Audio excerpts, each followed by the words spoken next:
perlu jujur kita sadari bahwa kemarin kan kita ada sedikit perubahan dari beberapa kebijakan-kebijakan baik dari sisi perpajakan maupun dari sisi pengeluaran karena akibat adanya COVID.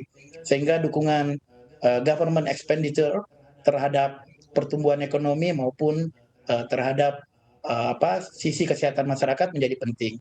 Nah, tentu saja beberapa fasilitas juga diberikan kepada kami pengusaha, terutama dari UMKM kemarin ada beberapa fasilitas yang diberikan. Nah, ekonomi ini ibarat lagu, ibarat tarian. Memang mau tidak mau kita harus melihat secara detail sektor-sektor tersebut. Ketika sektor tersebut sudah memberikan kontribusi yang bagus, sudah ada ininya, saya yakin tidak masalah untuk semua insentif pajakan tadi ditarik. Tapi bagi sektor ekonomi yang belum berjalan dengan baik, insentif perpajakan ini masih dibutuhkan. Nah, karena itulah salah satu hal lain dalam kebijakan ekonomi kita adalah bagaimana kita menyusun secara detail.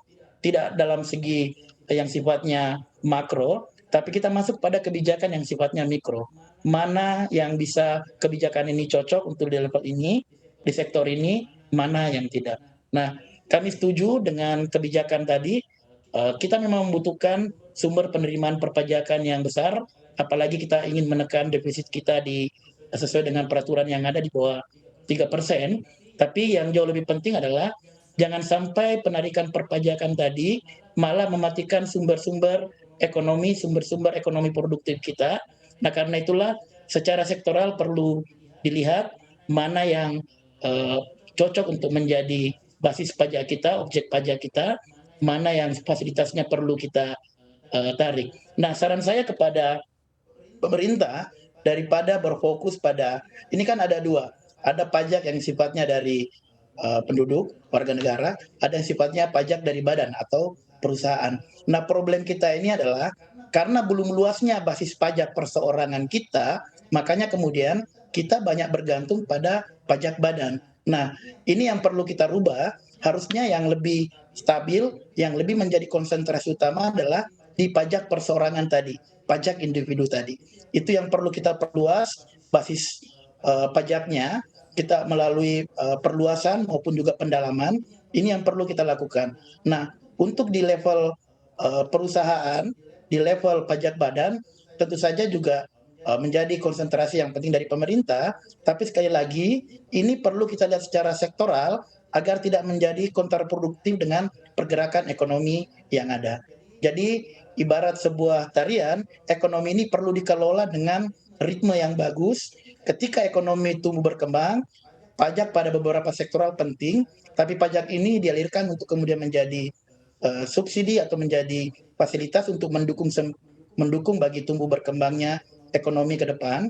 Tapi ketika ekonomi sedang melambat, nah instrumen pajak ini ibarat rem perlu juga kita tahan. Saya kira disinilah kita membutuhkan sebuah pemandu, kita membutuhkan sebuah toko, sebuah kebijakan yang mampu melihat kondisi secara objektif dan juga secara detail.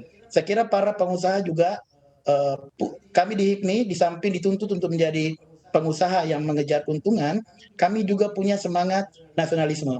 Kami pengusaha pejuang dan juga pejuang pengusaha, sehingga ketika kita diminta untuk membayar pajak atau berkorban yang lebih besar bagi kepentingan ekonomi Indonesia, saya kira HIPMI akan selalu bersama pemerintah dan jangan ragukan bahwa kita akan selalu berjuang bersama bagaimana menjadikan Indonesia menjadi tanah yang lebih baik bagi generasi kita selanjutnya. Terima kasih. Baik, sekali lagi terima kasih atas waktu dan informasi dari Anda, Pak Eka Sastra. Kita berharap dunia usaha bisa kembali pulih, regulasi dan kebijakan bisa memihak para pelaku usaha agar pertumbuhan dan ekspansi bisa terjadi di tengah berbagai tantangan dan gejolak yang ada, agar kontribusinya juga semakin besar menopang ekonomi Indonesia. Sekali lagi terima kasih PLT Ketua Umum Himpunan Pengusaha Muda Indonesia, Eka Sastra. Sehat dan sukses selalu untuk Anda. Terima kasih Mbak.